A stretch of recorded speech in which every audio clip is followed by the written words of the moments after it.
자, 2학년 9반 화요일 문학 A반 수업 시작하겠습니다. 지난 시간까지는 홍계월전에 대한 줄거리를 영상으로 우리가 봤고 작품 설명까지 잠깐 들었습니다. 홍계월전 작품 설명했던 거 기억나는 거 있으세요? 기억나는 거 있으면 한번 자유롭게 이야기해 봅시다. 그러니까 여성이라고 하는 이제 영웅적인 인물이 등장한다는 거죠. 그래서 전쟁, 군사를 이끌고 실제 전쟁에 참여하는 이야기이기 때문에 군담 소설. 남자로 변신한다고 했죠. 남장 모티프라고 하는 거. 이런 것들을 여러분들이 전 시간에 배웠을 겁니다. 오늘부터는 핵심 정리 배운 다음에 바로 본문 해석 들어가도록 하겠습니다. 갈래는 영웅 소설이자 군담 소설이에요. 제가 지난주에 고전 소설의 종류에 대해서 언급했을 거예요. 고전소설 하면 조선시대부터 쓰였던 소설의 한 갈래라고 볼 수 있는데 종류가 여러 가지 있죠. 영웅소설, 그 다음에 집안에서 일어난 이야기, 가정소설, 뭔가 비현실적이고 기이한 이야기를 전하는 거, 전기소설 이런 게 있지만 그 중에서도 영웅과 군담을 그렸다라는 겁니다. 그러니까 이 작품에 나오는 인물은 영웅의 일대기적 구성을 갖추고 있겠죠. 성격은 전기적. 자, 여러분, 여기서 나오는 전기라고 하는 것도 선생님이 앞서 설명했던 기이한 것을 전한다, 비현실적인 요소가 들어가 있다, 이거와 똑같은 의미입니다. 하지만 뭐 귀신이 등장하고 그러진 않고요. 여성 영웅이라고 하는 개월이가 실제 전쟁에서 무수히 많은 적군을 한 번에 쓰러뜨리는 그런 모습들을 통해서 우리가 기이하다고 볼 수 있기 때문에 전기라고 성격이 되어 있는 겁니다. 영웅적이다. 그 다음에 제재라고 하는 것은 홍계월의 일대기를 그렸다. 그 일대기에 거쳐서 영웅적 모습이 어떻게 바뀌었는지를 소개하고 있는 작품입니다. 주제, 홍계월의 영웅적 면모와 고난 극복이라고 할 수 있고, 특징은 일대기 구조를 취하고 있으며 세 번째 부분이 핵심이 될 수 있겠죠. 남장 모티프. 이 모티프라고 하는 게 소설을 이루고 있는 어떤 사건이나 소재를 말하는 건데, 이 남장이라고 하는 것을 꼭 해야만이 홍계월이 뭐 장군이 된다든지 임금 앞에 나아간다든지 이런 사회적인 어떤 신분을 유지할 수가 있는 거예요. 근데 이런 남장 모티프가, 남장이라고 하는 것이 존재하지 않는다고 하면 홍계월은 벼슬을 할 수도 없고 임금 앞에 나아가기도 어렵습니다. 그래서 남자로 변신을 해야만이 자신의 영웅적인 면모를 드러낼 수 있다는 점이 작품의 한계일 수 있는 거죠. 정리해 주세요.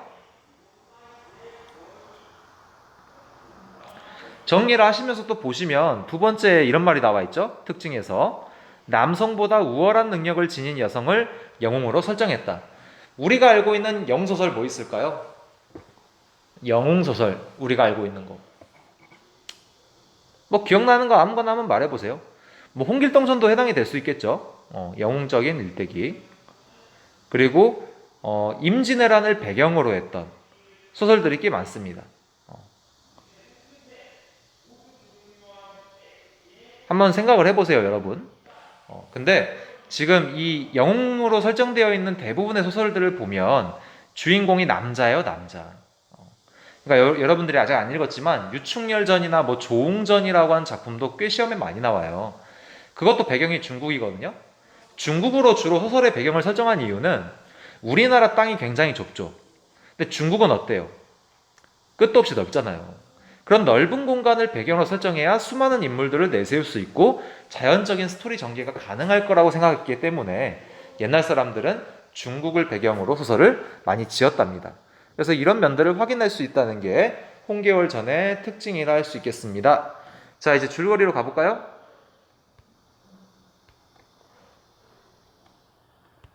작품의 구성은 이렇습니다.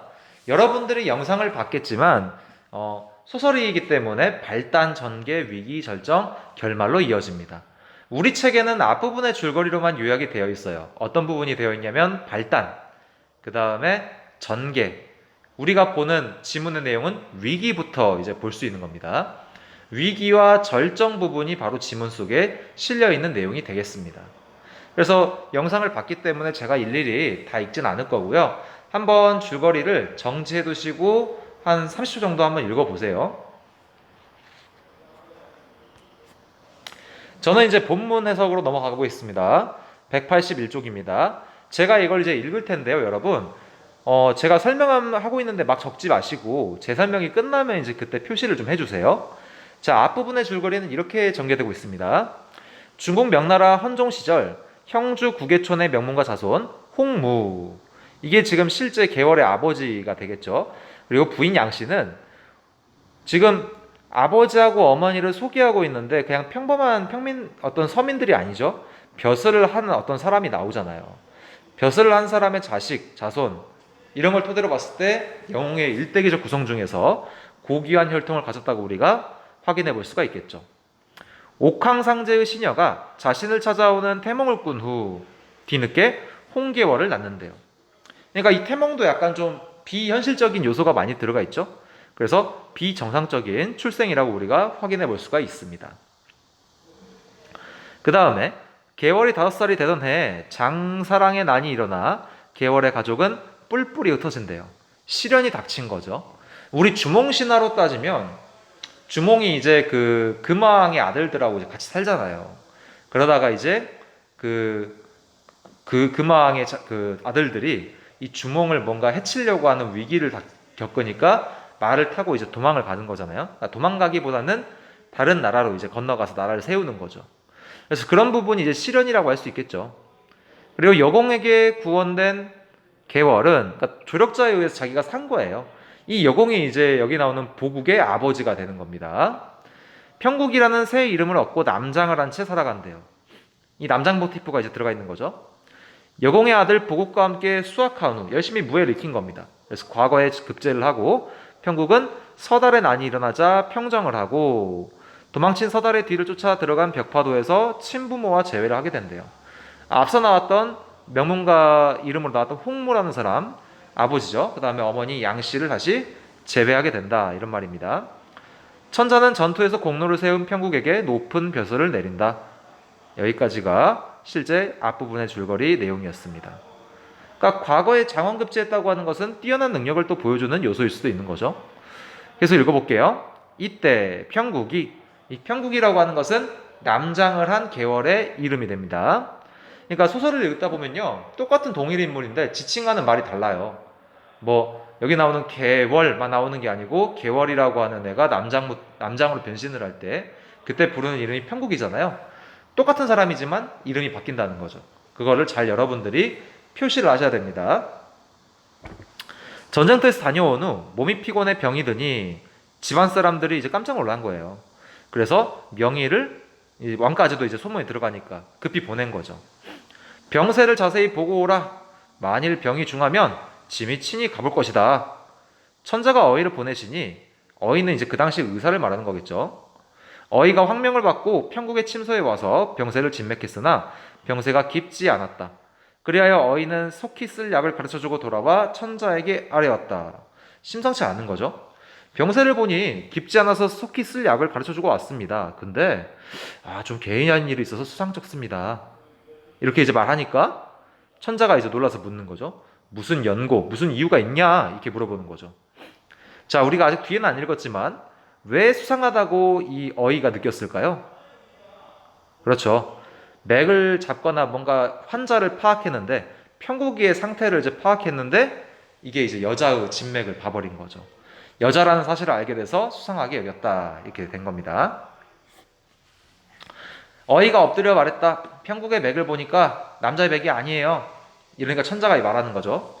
평국이 여자라면 어떻게 전장터에 나아가 적진 10만군의 싹스를 없애고 왔겠는가. 평국의 얼굴이 복숭아빛이고 몸이 잔약하니 홍미심쩍긴 하나 아직 두설하지 마라. 야, 진짜로 상식적으로 여자라고 한다면 어떻게 그렇게 수많은 그 적군들을 다 물리치고 왔겠냐. 남자만이 그럴 수 있다라는 그 유교적인 가치관을 갖고 있는 부분이 될 수도 있겠죠. 지금 현대사회에서는 여자고 남자는 평등합니다. 누구든지 다 직업을 가질 수도 있고 더 남자보다 뛰어난 능력을 가질 수도 있어요. 그런데도 불구하고 이 시대 때는 유교 중심의 가치관이었기 때문에 남자 중심, 가부장제 가치관을 가지고 있기 때문에 여자가 그러지 못할 거라고 생각을 하고 있다는 겁니다. 이해가 되셨죠? 그 다음에 읽어볼게요. 이제 여기는 182쪽 내용입니다. 천자가 내시를 시켜 자주 문병했다. 진짜 여자인지 아닌지 확인을 해보려고 하는 거죠. 병세가 차차 좋아지자 평국은 생각했다. 어이가 내 맥을 보았으니 본색이 드러났을 것이다. 이제는 할 수 없이 여자 옷차림을 하고 규중에 몸을 감추어 세월을 보내는 것이 옳다. 아, 이제 남장 할 수가 없구나. 남장을 했어야만 내가 벼슬도 하고 장군으로서 적군에 나아가서 물리치고 그럴 건데 이제 모든 일이 다 들켰기 때문에 나는 여자로 살아가겠다. 사회와 단절하겠다. 이런 말이 되겠죠. 규중이라고 하는 것은 옛날 집들을 보면 그 여자가 머무르는 방이 있어요. 그러니까 집 안에 가족들 중에서 뭐 집안에 제일 높은 아버지가 계시고 어머니도 계시죠. 그런 어머니나 또 여자들이 머무르던 방, 그런 방을 이제 규방이라고 부릅니다. 그래서 그 규자를 써가지고 그 한가운데 머무르겠다. 이렇게 설명이 되어 있겠네요. 그러고는 즉시 남자 옷을 벗었대요. 남장을 이제 풀었다 이거죠. 여자 옷으로 갈아입은 뒤 부모를 뵙고 흐느끼니 뒷밤에 두 줄기 눈물이 펑펑 쏟아져 내렸다. 아우, 발음이 잘 안 되네요, 여러분. 마스크를 쓰고 수업을 하니까 죄송합니다. 안 그래도 혀가 짧은데. 계속 읽어볼게요. 부모도 눈물을 흘리며 위로했다. 개월이 슬퍼하며 우는 모습이 가을철 9월 연꽃이 가랑비를 머금은 듯하고. 그러니까 여기서 비라는 소재가 나온 거죠. 가랑비. 비하면 이제 위에서 아래에서 이렇게 떨어지는 거잖아요. 물이죠, 물. 결국에는 이제 이 개월이 슬퍼하는 모습을 이제 시각적으로 이제 표현을 한 거죠. 초승달이 비단 같은 구름에 잠긴 듯 하며 젊고 아름다우면서도 침착한 태도는 당대 제일이었다. 다 그냥 개월이 칭찬 뿐이죠. 자, 이걸 누가 하고 있는 거예요, 여러분?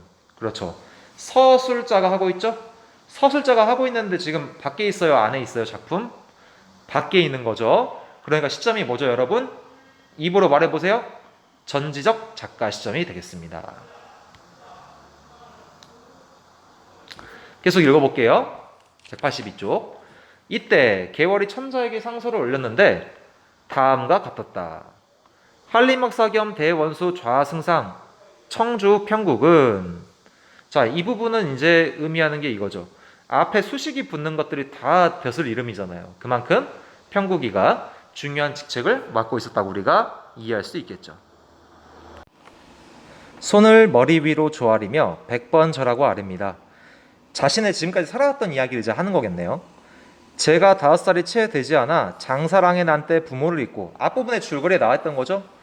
그러니까 부모를 잃고 가족과 뿔뿔이 흩어져가지고 죽을 뻔했는데 이제 누가 구해준 거죠. 그러니까 여기서는 이제 시련에 해당되는 부분이 되겠죠. 외로운 넋이 될 뻔했으나 요공의 덕으로 살아났습니다. 이 요공은 보국의 아버지이자 이 그 개월이를 도와준 조력자가 되겠죠. 오로지 한 가지만 생각하되 여자의 행색을 하고서는 집안에서 늙어 부모의 해고를 찾지 못할 것 같아. 이게 이제 그 당시에 어떤 사회적 가치관을 보여주는 걸 수도 있죠. 여자의 그 사회적인 진출이 어려웠던 당시의 분위기를 보여주는 겁니다. 종소리 끝나고 다시 할게요. 여자의 행실을 버리고 남자의 복색을 하여 폐하를 속이고 조정에 들어왔습니다. 제 죄가 10,000번 죽어도 애석하지 않기에 처벌을 기다리고 유지와 인수를 올립니다. 자, 옆에 유지하고 인수라는 것은 뜻이 나왔습니다. 그러니까 임금이 신하에게 내리던 글, 이걸 유지라고 하고 임금으로부터 받는 표창장, 이런 거를 인수라고 나와 있네요. 자, 그래서 이런 거를 다시 돌려드린다라는 거죠. 폐하를 속인 죄를 저질렀으니 속히 처벌해 주십시오 라고 상소를 올렸죠. 천자가 이 글을 보고 용상을 치며 말했다. 누가 평국을 여자로 보았겠는가? 고금에 없는 일이로다. 비록 천하가 드높다 하나 문제라고 하는 것은 글 문자죠. 글을 쓰는 재주 말하는 거예요. 그러니까 머리도 똑똑하고 무예도 아주 그 뛰어난 인물이 지금 개월인 거죠. 완전히 우리가 게임으로 말하면 사기 캐릭터가 되겠죠. 문제와 무죄를 겸비하고 충성을 다해 나라의 은혜를 갚은 충효가, 충효는 지금 이 부분을 표현한 말이 갈충보국이라는 말로 우리가 표현할 수 있습니다. 충성을 다하고 그 은혜를 나라에 갚는다, 이런 말이 되는 겁니다. 빼어난 상등급 장수의 재주는 남자라도 지니지 못할 것이로다. 비록 여자일지라도 어찌 벼슬을 거두겠는가. 여자인 것을 용서해준다. 거짓말 친 것을 우리는 생각하지 않는다. 이런 것이 되겠죠. 근데 여기 부분을 읽으면 우리가 약간 비판을 해볼 수 있는 생각이 주어질 수 있어요. 어떤 부분을 비판해 볼 수 있을까요? 그렇죠. 만약에 여기 나오는 개월이가 그런 뛰어난 능력을 가지지 못하고 그냥 평범한 벼슬을 했던 사람이라면 임금이 어떤 처분을 내렸을까요? 그건 이제 여러분의 상상에 맡기도록 하겠습니다. 천자는 내시에게 명하여 유지와 인수를 돌려보내고 답서를 내렸다. 이에 계열이 황공이 감사해하며 받아보았다. 여기까지가 여러분 저랑 지금 같이 했던 내용이고요. 왼쪽에 날개 문제를 지금 풀어봅시다. 풀어보셨나요? 같이 한번 확인해 보겠습니다. 계월이 여성임을 알고 난 후 계월을 대하는 천자의 반응을 말해보자. 반응이 어떠했을까요?